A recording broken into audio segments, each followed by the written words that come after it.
Atlanta S.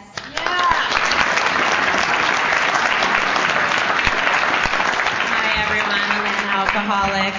I'm so happy to be here, mostly because I just want it over.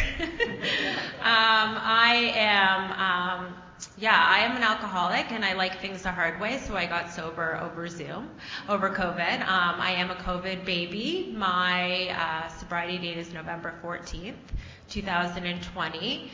And I just wanted to thank the committee first and foremost. We're just enjoying the fruits of this labor, and it has been such a labor of love for this committee, and I know the work that goes into it. So I want to thank them for putting this together. I got sober by the grace of an incredibly loving and very, very forgiving God, by a group, the Welcome Group, and they were incredibly welcoming. By some incredible, incredible sponsorship, and a fellowship of the most incredible women who have supported me along the way, and I'm incredibly grateful to be here. Somebody asked me if this was my first ORC. I actually came into the rooms in 2015, if you can call that coming into the rooms, because I would come in and I would sit at, sorry to all those people in the back, which are my friends. I just saw them swear at me. I would sit in relapse row. That's what I called it. And I would, move my chair really. I read the secretary announcements here and it says, do not block the exit. Well, that was not me. I would move my chair like really close to the exit so I could be like half in, half out. And if that's an indication of what my sober journey kind of looked like, that was it. Like I just did not want to be one of you. I really, really, really did not. And it's so interesting because I am just so grateful to be one of you today. And all I ever want to do is be in the middle of this thing. So I want to come all the way in. I want to sit right there and I want to make the cookies, even though I'm a terrible baker. And I want to pick up the cigarette butts and I want to chair meetings and I want to be on committees and I just want to be a part of, because for the first time in my life, by being an Alcoholics Anonymous, I no longer had to fit into being anyone else, but the world just kind of fit into me and I just belong. And that is an amazing feeling. And it wasn't always that way. I needed a lot of help, and it took an army of people to get me sober. I am a low bottom, chronic alcoholic. They say this is a relapsing disease. It doesn't have to be part of your story, but I am, picture, poster, relapse girl. I just could not get this thing. I'd hide alcohol. I would burn holes in the couch. I've woken up in places where I don't know where I've been. I don't know who I'm with. I'm missing my shoes. I would vomit on your party dress.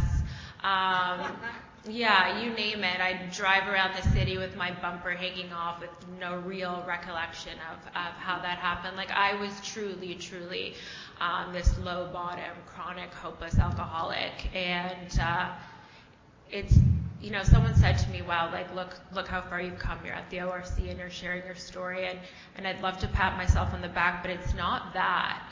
It's that if you knew where I came from, to the fact that I am even able to stand here and A, admit that I'm an alcoholic, and B, look back and see that I have come really far, and the fact that I'm standing here sober today, because there were times that I would come into the rooms and I would not be sober, and there are many times where I'd come up to the podium and I remember they were like, oh, is this your first meeting? And I know the topic is getting sober on Zoom, so I am absolutely going to get there. I'd be like, they'd ask if I was new, and I'd just kind of look at them and just be like, how do you know that? Why? And they'd ask me to do a reading, and I'd stand up here, and I'd be like, and it was how it works, and I think that was the only time I'd ever come done a reading in a room, and I was like, really, have we seen a person fearlessly followed our path? And I said it as fast as I could, and when I got about halfway through, I took this huge gasp of air, and I was like, you make newcomers read this thing? I was just like, what is going on here? And that's kind of how I took my sobriety. So I was always kind of 1 foot in, 1 foot out. So needless to say, I didn't stay very long. Part of my story is that I've been in 6 treatment centers over 5 years, and I have more detoxes than I have fingers, and I have more desire chips than I have fingers and toes. So I could not get myself to this program. I just could not get it. And so it's just amazing to be in this room with all you people. And if anyone doubts the existence of a higher power, I know that if you, am I echoing? Oh, sorry. Should I stand further back? If anyone doubts the existence of a higher power, if you just feel the energy in all these rooms and you're around all these people, you know that it absolutely does exist. Things got really, the topic is obviously zooming into sobriety. And I never stayed around long enough to ever get to know any of you, ever to take on service, or ever to work these steps. COVID got really, really dark. And I think I should go a little bit further back and just let you know what alcohol kind of did for me. I took my first drink at 13, and I knew that alcohol was going to be a part of my life forever. I was just one of those people who was born, I just thought I was born different. I knew at a really, really young age that there was something fundamentally different about me, that I remember thinking, no one could possibly walk this earth feeling the way that I feel. Like I was very, very sensitive. I was highly empathetic, and I grew up in a very dysfunctional household, and there was a lot of fear going on. That's probably my first emotion. And I just didn't know how to kind of cope with life. And so at a very young age, I think that my first obsession was probably suicide, and then alcohol was introduced in my life. And for me, I'll never forget what alcohol did for me. It gave me that sense of, the book will say ease and comfort, but it was so much more than that. There was just like this weight that was lifted off my shoulders. It's just like, I can breathe in this world again. Like, things are going to be okay. That pain, that everything that I'd been feeling, it was just gone. And I felt like I was bullied a lot in my life, so I was really confused about who I was, and I wanted to be whoever you wanted me to be. And so I was wearing around a lot of these masks, and I think that it kind of put all these masks together for me, where for the first time ever I was like an Oscar-winning performer. Like, I felt, not just smarter, prettier, all those kind of things, but alcohol was kind of like my first higher power experience, because I no longer had to fit into this world. The world just fit into me. And for someone like me, that was an incredible thing. But if you're an alcoholic, my type, the type 3, then you know that the worst day comes when alcohol stops doing for you and it starts doing to you.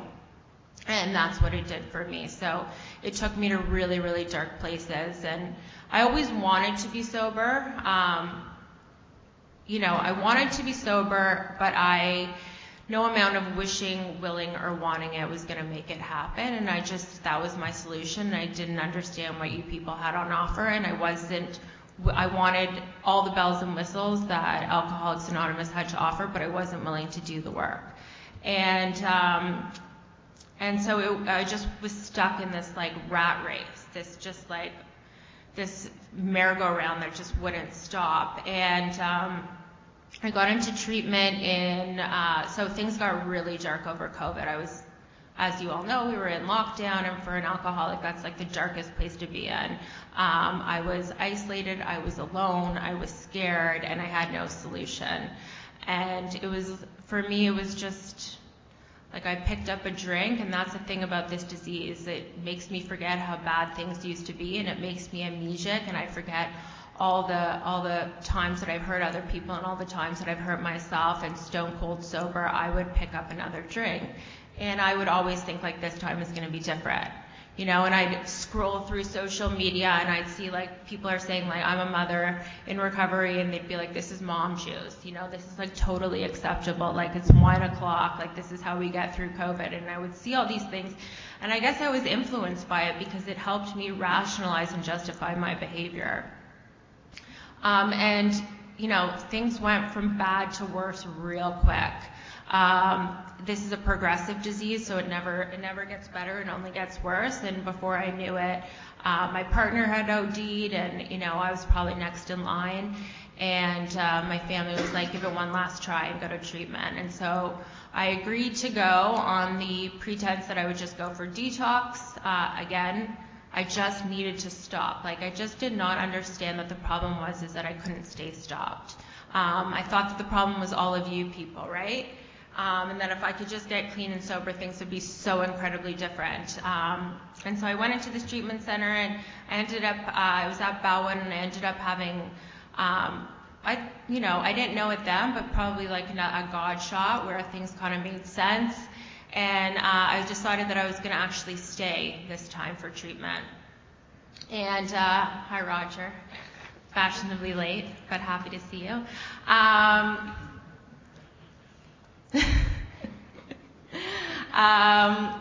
And so I stayed for treatment this time, and it was the first time that I'd ever completed a program. Now, the thing about treatment is that treatment's wonderful, it keeps you safe and it keeps you stable, but you're very much in this bubble. And while I was in there, I didn't feel the effects of COVID while I was in treatment, because I'm surrounded by people just like you and I, people that are all working this together, and I felt supported, and I felt loved, and I felt like this was like it was actually the perfect time to try to get sober, because there's no FOMO. Like, I don't have this fear of missing out on anything. Nothing is going on in this world, right? And so if only I could have stayed in that beautiful bubble. And, they'll say the definition of insanity is doing the same thing over and over again and expecting a different result. Well, I'd gotten that enough at this point, and I was like, okay. And so I tried these things called AA meetings, and in treatment they were in person, they were client-led or staff-led, or and so I loved it, and it worked there. And then I got out, and you people said, get a sponsor, get a home group. And I want to tell you, this is like one of those things where you're like happily ever after, and then you're sober and things are great, but that's not my experience. I did get a sponsor, and she brought me to the welcome group, and I went online, and I was riding some momentum, and things looked really positive for me, and I started to believe. And then, the problem was alcohol was my solution, so the problem has always been me, but I didn't understand that because my alcoholism started flaring, and COVID kind of gave oxygen to the fire, because I used COVID as an excuse to sort of not go all in it again, but self will never reveal itself to self, so I didn't know this at the time. If you would have asked me if I was willing, I would have told you 100% I'm willing to do anything. But what I noticed was, only in hindsight, is that, I would log on to a meeting, and I would come like 5 minutes early online, and I would, let everybody know I was there, and then I'd shut my camera off, and I'd spend the full hour thinking about what I was going to say in the meeting, and then the camera would turn on, and then I'd say what I had to say, and then I'd shut the camera off, and the meeting would end, and the meeting would shut, and and I would work recovery in that 1 hour, and I would go about my day, and I started to get really irritable, restless, and discontent, and I started to get really, really depressed, and my anxiety was really bad, and I was having panic attacks, and I would call my sponsor, and I would say, what do I do? And she would say, go to more meetings, go to 90 meetings in 90 days, and if only I could have stayed sober on 90 meetings in 90 days, this would be a very different story. But she told me to go to meetings, and I was like, are you just trying to control me? Like 90 meetings in 90 days? And she'd be like, no, and like alcoholics tend to have a problem with being honest, so you need to take a picture of the meeting, and you need to send me the date and the time, and you need to send it in. And I was like, I'm an alcoholic, so I'm incredibly manipulative when I want to be. And I was like, oh, nobody's going to tell me what to do like that. So I would take the picture of the meeting, and I would send it to her, and then just not go to the meeting, and never realizing that the only one I was really hurting was myself. And what I was doing was I was actually blocking my ability to connect, but I didn't know that, right? Because I have a disease that actually wants to separate me. And it wants, this book is giving us a cake recipe, and I'm trying to make brownies, right? Like, I'm like, I love this, I'm going to take this, and going to sprinkle a little bit of this, and my sponsor would say pray, and I was like, I don't even know what that looks like. So I'd be like in the shower, and I'd be like, all right, God. I'd be like, hey, and I just really didn't know what I was doing. And the thing about prayer is there's nothing to get. You just open your heart and you pray. But my heart was so closed off because left untreated, I'm stuck with my disease, and my disease will take me to really, really dark places. And before I knew it, I was already thirsty for the next drink. And I didn't want to tell anyone. I didn't want to tell anyone how bad things really were, because I wanted you to think that I was like I cared what you guys thought of me, and I wanted you to think that I was a good girl in Alcoholics Anonymous and that I was doing the dues. And so, because I was really, really, really good I've always been really good at packaging it really well on the outside, right? Faking it till you're making it kind of thing. And the truth is that I've been faking things my entire life. So that's what was comfortable to me. I was faking trying to be a sober person rather than acting as if and then becoming that. And those are two very different things. And I was reading the book, but I wasn't experiencing the steps.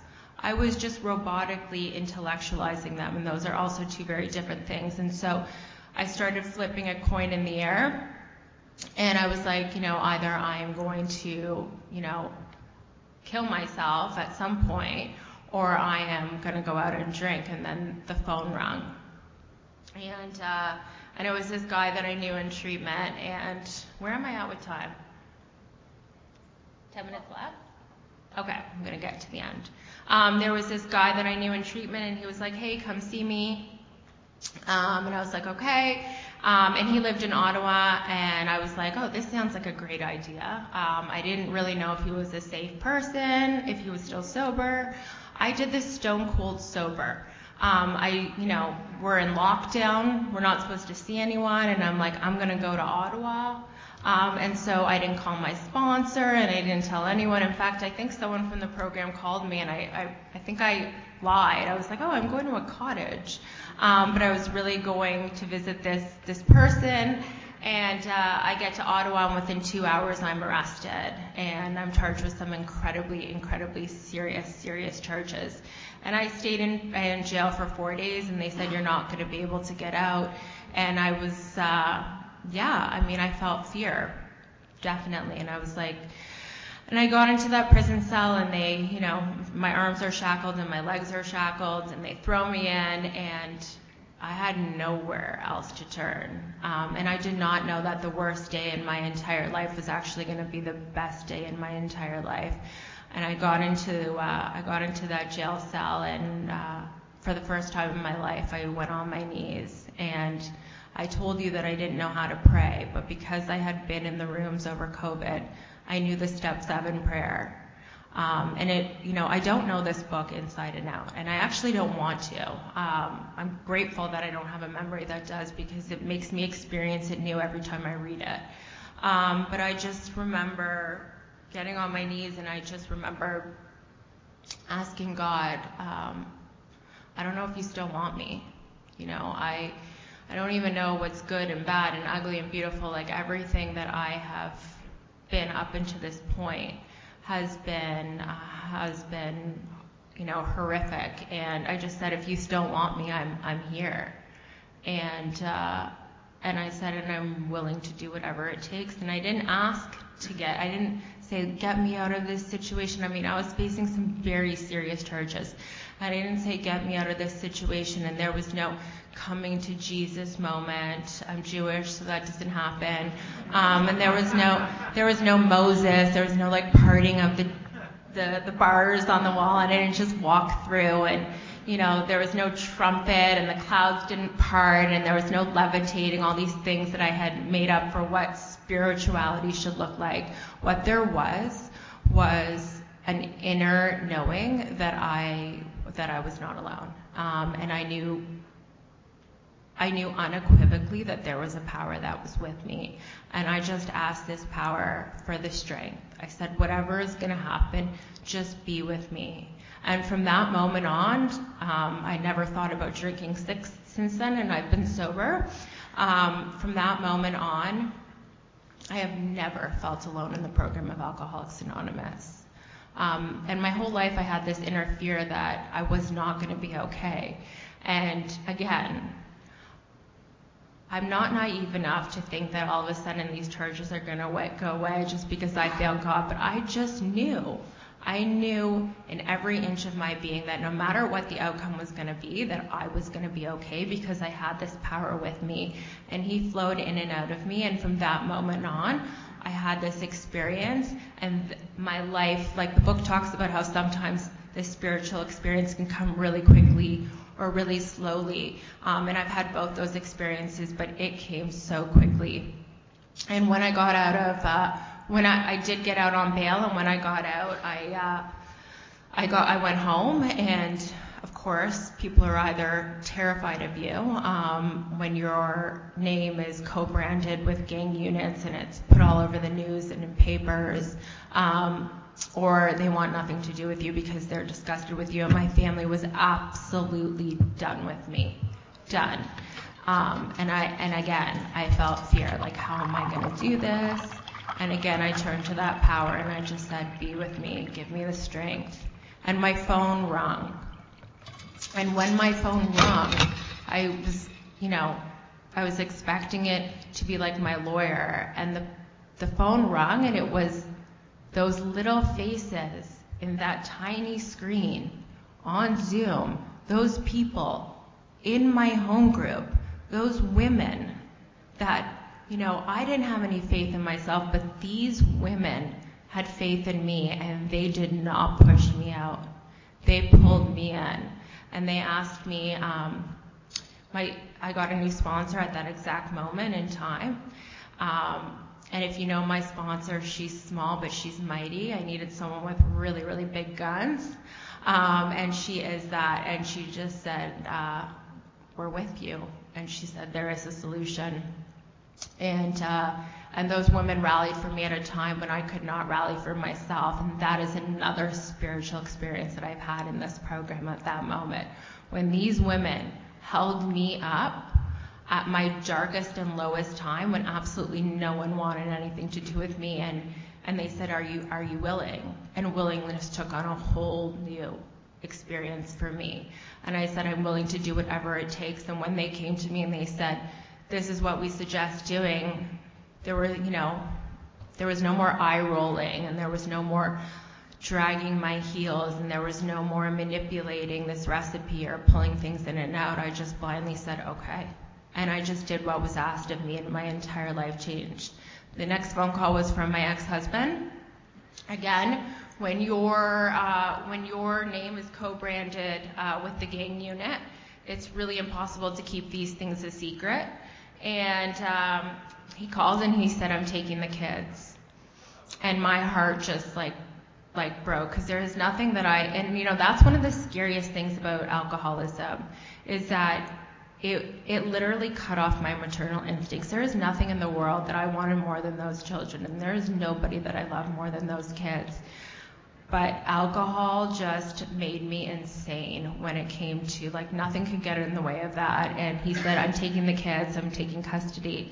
And I wanted to fight him because I was like, I love them. And he's like, are you insane? And I said, yeah. And I turned to God and I said, God, what do you want me to do here? And I went to sleep and I woke up the next day and I called my ex-husband up and I said, okay, if the kids are going to be the safest with you, then you should take them. Because I knew that I needed to focus on my own work with my own higher power and my own recovery in order to be able to provide for my kids the way that they need. And he changed his mind. He changed his mind, and those kids have been with me, and they've stayed with me, and I have them 60% of the time. And this program, I am not a miracle. I am not anything special. The program of Alcoholics Anonymous is the miracle. And those kids go to bed at night, and they wake up in the morning, and they know where I am, and it's me who's with them, and that is the miracle of the program. And then things just, I still feel, because I'm such a baby in sobriety, that I'm still learning how to walk. Like, I'm experiencing life as a sober person. But all those obstacles of getting sober on Zoom and not feeling connected and all of those obstacles just disappeared the minute that I let God into my life, because the program does not change regardless of what conditions you're in. There, on page 98, it says, burn into the consciousness of anybody that they can get sober regardless, trusting that they clean house and trust God. And so a pandemic or no pandemic, or the loss of a partner, or the loss of a child, you will hear it all over these rooms, that if you trust God and clean house and you do these steps and you live this way in your life, that you will recover. And that's been my experience. I feel like a recovered person today. I don't think about alcohol. It's no longer my solution. And my life has continued to dramatically change. And as I went on, again, I turned to God, and he helped me pull through. And the craziest thing happened, and those charges just got erased. They got expunged. They got withdrawn. And that was not me, and that was my higher power. And then I turned to my higher power and I said, okay, where do I go from here in my life? And then all of a sudden, he brought some women that I get to sponsor and I get to be with, and she was actually my first sponsor, and her name's Carolyn. And we've been together ever since. And for the first time in my life, I had never experienced joy. And if I had gotten to a level of happiness, I was so terrified that happiness was going to get taken away that I was like, don't feel this too much. I'm sure someone in here can understand that, right? Just being, I mean, it was crazy. And I experienced tremendous sense of joy in my life by working with others and being of service to this program. And these women, when the rooms opened back up, how long do I have? 2 minutes? Okay, perfect. These women, when the room opened up, I just remember the book talks about having this sense of ease and comfort. And when I met these women in person, it wasn't a sense. I was home. Like, I was home, and I looked at one of my girlfriends who's here today, and she said, why don't you stick around this time? And I caught myself saying back, I think I might, and I've never left since, and I've always been sitting right in the middle of Alcoholics Anonymous, and I'm willing to do anything that Alcoholics Anonymous has ever asked me. It's given a life beyond my wildest dreams, and things have not been easy. It has been hard, but it has been so worthwhile, that because some of my darkest moments in my life have actually become my greatest assets. And, I work in a treatment center now again, another God moment. I said, where do I go next? I hadn't worked in so long. I was I felt so useless in my addiction. And he said, volunteer at your treatment center. And I started volunteering there, and that turned into a full-time job. I mean, I just cannot describe how amazing it is to live this life in and out of the rooms. I'm going to close. Don't worry, I'm going to close. I would say that the two most important things that I have learned in this journey through sobriety on Zoom is willingness and action. Willingness is the key that opens the gates, and action is what helps you walk through it. And so I wish that for myself today, and I wish that for all of you every day for it. Thank you. Right on.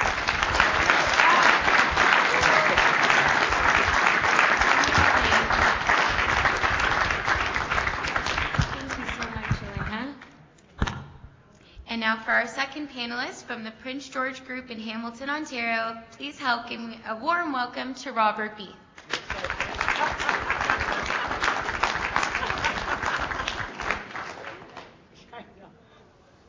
Wow.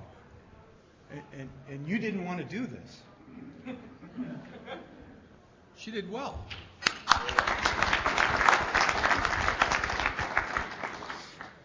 All right. Good afternoon, everybody. My name is Robert B. And welcome to the event.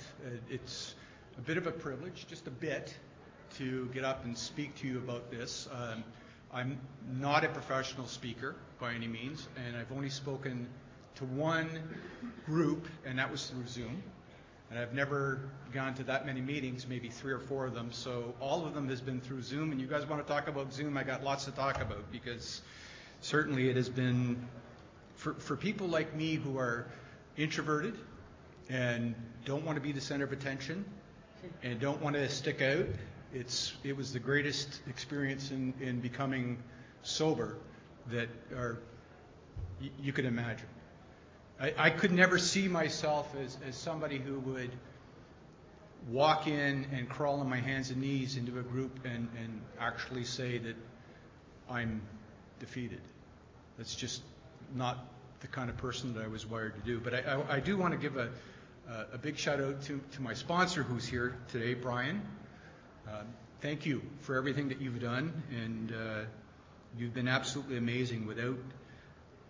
I still remember the very first Zoom that I hopped on, and of course I had Zoom before for work.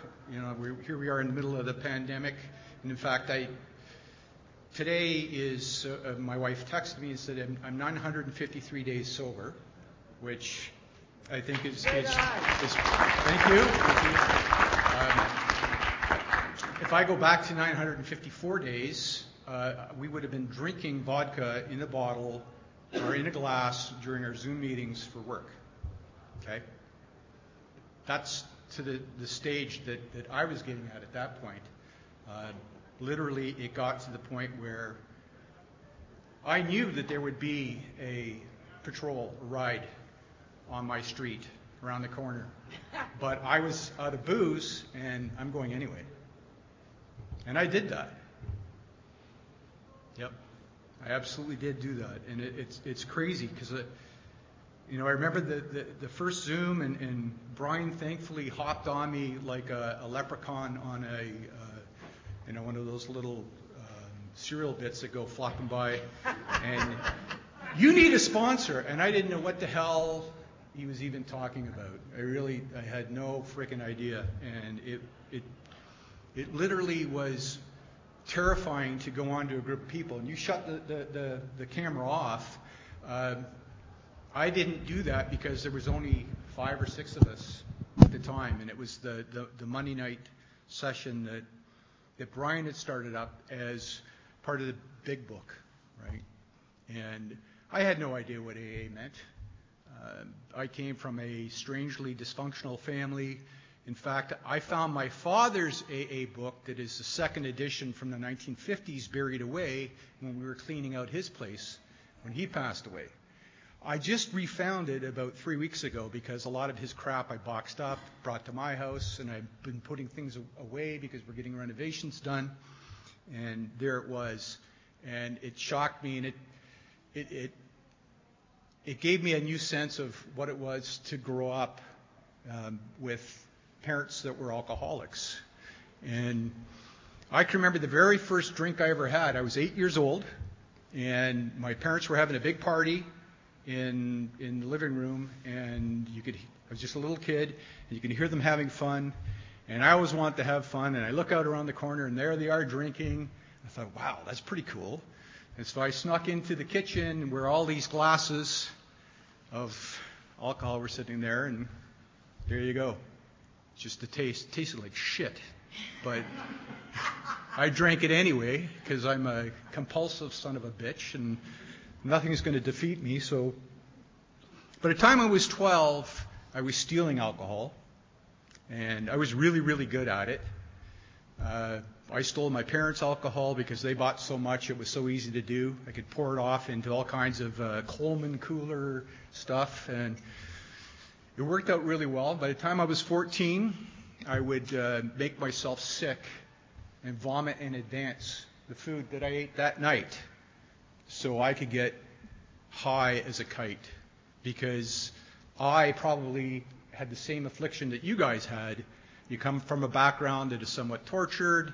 You may be very quiet. You may be picked on a little bit. You may be different than other people. You're always looking for ways to fit in. You want to have ways of connecting with other people. You want to be an adult. I'll tell you a cigarette story at a later date, but it's just as good. But Going and drinking in bush parties in Northern Ontario is your rite of passage, and it was so easy to get stuff. It really was. Because I was a taller guy, and literally I'd walk into the liquor store at 14 and they would serve me. It's just the way it was. I could get into the local bars. So the slippery slope has started. You're power drinking every weekend. That combined with lots of other types of drugs, and then obviously during the weeknights as well, your socialization expands, and then things just spiral out of control. I finally quit when things hit my rock bottom. And you all here have got a different rock bottom. Mine was, and I won't go into all the detail, but mine was walking home on a Friday morning when I slept over at somebody's house that I shouldn't have slept over at because I had been on a week-long bender, and my wife said to me, "That's it. We're done. You're out. Get out. You're done." And I thought I was invulnerable. I really did. I thought that I could hide this stuff and hide things throughout the house and get away with all kinds of stuff, and that people didn't really notice that I was inebriated or I was drunk out of my mind or I couldn't string two sentences together coherently. I just, as a semi-narcissist and believing that alcohol was the thing that made me the person that I wanted to be, you couldn't do that. You couldn't change me. I would never stop. But there they were, all of them, and I was toast and done. And you spoke of the moment of clarity. I had the moment of clarity, and I think we all do. The people that are in here, you realize that you actually do eventually hit that space, that gap, where you no longer have control, and you realize that you're done. You're at the very bottom. So I was going to lose a lot. If I didn't figure this out and didn't do something about it, I probably would have been on the street and freaking dead right now. I wouldn't be here. But I had an epiphany, and I said to my wife, and it wasn't me talking. I swear it was God. I swear it, because I had become, thankfully, more and more spiritual over the last 5 years. Yet I was always in denial, even though I knew I had a problem. I could never fix it on my own. I love the lifestyle. I love the partying. I love the friendship. I couldn't have fun without it. All my friends like to drink, although nobody drank as much as what I did. And yes, I am Irish. I'll have to say that. And so therefore, I'm like a veteran, if you will. And I just said to my wife, I'm going to join AA. And my oldest daughter was there, and she's 33, and my sister-in-law was there supporting my wife. And my wife said, don't let him use his Jedi mind tricks, because he's been torturing the living shit out of me for 34 years. Don't let me do it. But somehow I convinced her, let's go north, let's go up to our cottage, and we'll have a break. And I did immediately start that day. I went into my home office and I started looking through the internet for resources. I didn't know where to go. I knew there was 1-800 numbers, and you could call this and you could call that, and a lot of them ended up being a bit of a dead end. Eventually, I got hooked up with a clinic. I got put on meds. I got taken care of, and I did join AA. And when I called them, they were very helpful. And I didn't know what a first step meeting was. I had no frickin' idea, right? And so it came through recommendation that I log on to this meeting on a Monday night, which I did. And there he was. He hopped on me within minutes that you're going to need a sponsor. And of course, I didn't know what it was. And it's kind of good going to meetings, Zoom meetings, where this is actually the first Zoom talk that I've had where I've had pants on. Usually I don't have pants. You can just see the upper part, right, which is super comfortable. So for everybody who is not, you're not a outgoing type person, and you're very call it insular or whatever. It was a huge benefit for me, right? You could hop on and off, and the beauty of the damn thing is that I met friends from all over the world, right? I thought I was kind of on my own. Like I didn't really consider myself an alcoholic per se. Like I knew I had a big problem, but I didn't know really what that meant, and this restlessness and irritability and all the other stuff that goes with it. I didn't really understand that stuff. I thought I was kind of unique and alone. I didn't know there was millions of us around the world that have the same kind of thing. And certainly with Zoom, it was beautiful seeing the wide variety of people that are just like us, that are everywhere. And so if you're in Jakarta and it's 1:30 in the morning, you could sign on to our meeting. Like we had, when I say we, it was Brian's meeting, and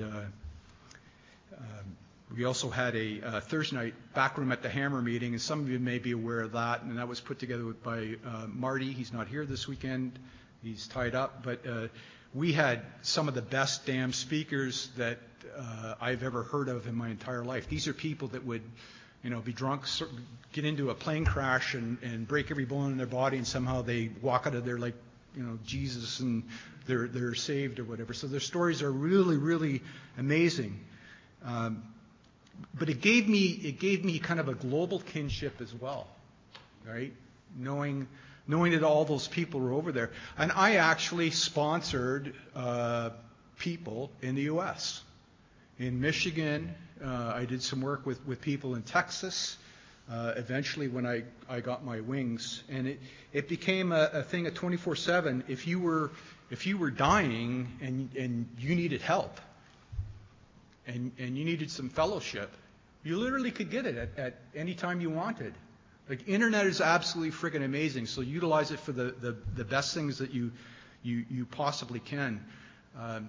I've talked to other people who became sober during the quarantine years, the Zoom years, and some of their experiences are very similar to mine, that they're kind of introverted, and the shutdown and not going near people was a great thing for them, but it was also a thing that would propel them to drink more as well, right? But that anonymity of not having to go in and actually confess your weaknesses in front of a bunch of other people was pretty freaking amazing. And not wearing pants is great too, right? So I'll tell you this: when I came into the program, and all of us have a different level of involvement in AA for a variety of reasons. It depends on how deep and dark your other downside was. So the deeper and the darker it was, what I tend to see is that you have a tendency to be doing far more work in it, right? What I found helped me the most was the volunteer side. So I'd already been doing a little bit of board work for some organizations, and I plowed myself into that. And I found that I could help other people that weren't necessarily just AA people, but also could use background, skill set, expertise, guidance, and help. It's still all about that going out and working with others, right?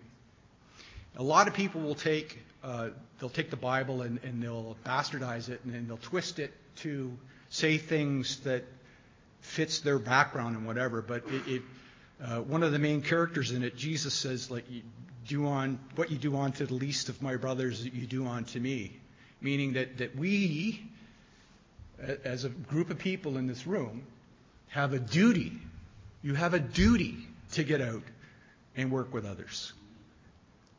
That is what is going to keep you on the straight and narrow. It's not about yourself, your discontentment, You're pissed off because somebody cut you off in the lane, or they stole the last loaf of bread, or they took your cab, or whatever the hell it is. That's all bullshit. You're not even going to remember that crap when you're on your deathbed. But what you will remember is the stuff that you've done for other people. Okay? You can go out and buy yourself a fancy car to make yourself happy, and I could tell you right now, yeah, you get happy for a little bit, and you're happy driving that thing when you do drive it. But it's the volunteer work that you do and the depth of relationships that you have with people that's going to define your ultimate happiness, right? So if there's people, did anyone else in this room here get sober during COVID and during Zoom?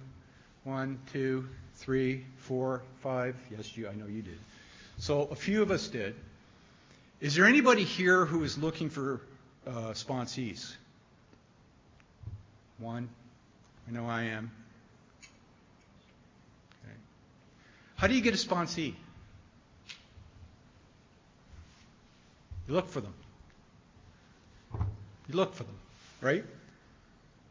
It's not AA's job to go out and advertise and try to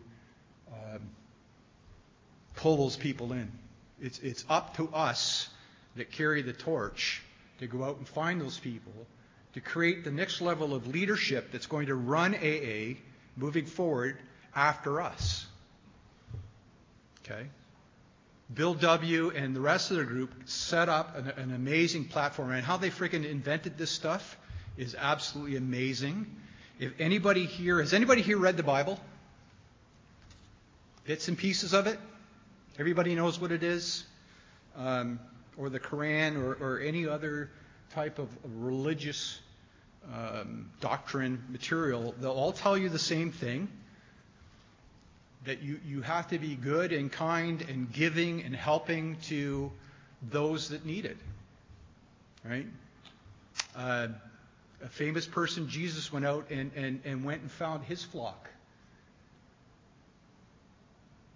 And he also told parables about rich people that had a flock of sheep, and one sheep runs away, and the shepherd goes to find that sheep, because one lost person is a bad thing. We have to go out as the leaders of this organization. And if you ask me who AA is you guys, is us.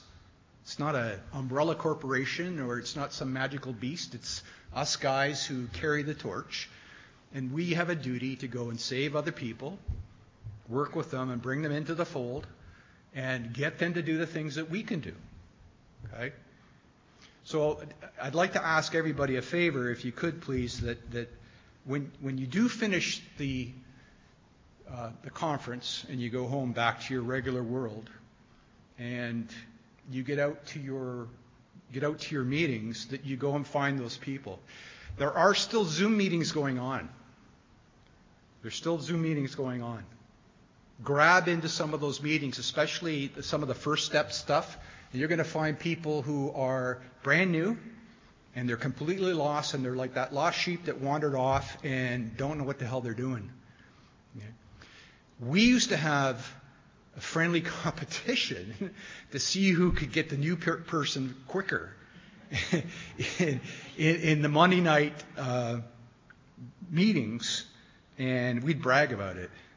Right? It was a bit of an inflation of an ego thing, so it was a hell of a lot of fun to do that kind of stuff. It's a lot better than driving up north and going to your cottage and you're there for 2 days and buying a 40-pounder of vodka, a 12-pack of beer, and a bottle of wine, and coming back with nothing. Right? So the last 3 years that I had been sober, I've spent an awful lot of time trying to find those people, and I got myself into some situations that was really, really freaking uncomfortable, right? You don't change unless you push yourself and you try to do different things. So if you're in a comfort zone and you're just doing your same thing day in, day out, I suggest that you get out of that. I went to Brian and I complained. I complained that I didn't have enough sponsees. He says, well, hey, I can hook you up with this guy who sends people down to the men's detox center in Hamilton, downtown Hamilton. Oh boy. Those people are out there, right? The only challenge these days is that a lot of them have a super mixture of drugs and alcohol that doesn't always fit into our bailiwick and what our expertise area, and it could be somewhat a little bit outside of that. But still, these people are looking for friendship, and they're looking for help.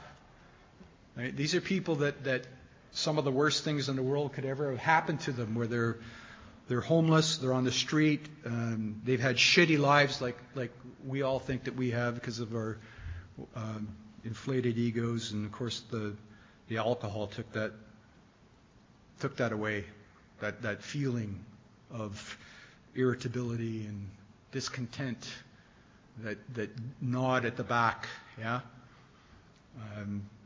That first drink always was like, yeah, but we just didn't have the off switch, so that made it difficult, because when you wake up in the morning, it's like wiping your ass with a hula hoop. The shit just going round and round and round and round. And what is the absolute cure? We don't have the ability to figure that out on our own, do we?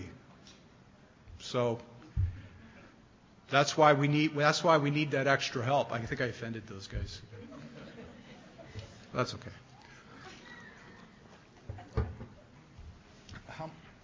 5 minutes. Okay, perfect.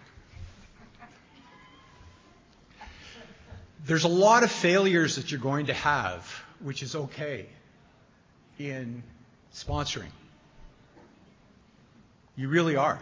Especially any of the people in this room who have been down the road of getting sponsored, have been in AA and have dropped out for whatever reason. You all know what it was that made you drop out, right? And we don't know what's going through that other person's head and situation. They've got to have their bottoming out, and they've got to get into a situation where they got nowhere to go, and they're not going to know when that is sometimes. And the only reason the only thing that we can do when you're meeting with people to figure out, is this the right person to sponsor? Can I really help this person? Will I be able to help them in the long term? Is to get to know them. So you got to take that extra step, and you got to spend the time talking to them. I've done it over Zoom as often as what I've done it face to face. Okay? If you haven't participated in a Zoom meeting and haven't tried to pick up sponsees, you're missing a key opportunity, because it is there. Those people are there. They're still coming on, right? There's still jurisdictions that may not be back into full meetings, but I guess most of them are now. We had an individual who said, and this was last year sometime during our Zoom meeting, he was really surprised that Zoom worked, because he didn't think it was going to work because of the fellowship was missing. And here am I thinking, I'm sitting there thinking, what do you mean? It's worked for me. Like I didn't know any different. I didn't know any better. I didn't know anything about getting together with the people and that human contact and whatever. So when I first did that, I found it kind of strange to do that, to do the person-to-person thing. But still, it was extremely enjoyable for me, and I absolutely love it. But I'll tell you, the key to having this thing beat is that sponsorship and is that giving back, right? So if you find a group of people that you like, a right size that you like working with, and for me, I'll take up to 5 people.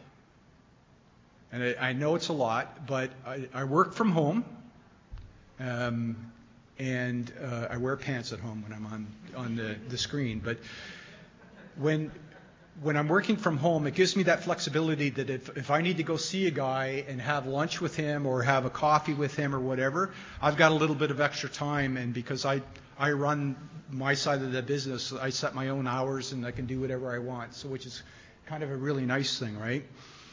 If you're retired or you have that level of flexibility, we have to be in service to that person who we're trying to hunt down and identify that we can help.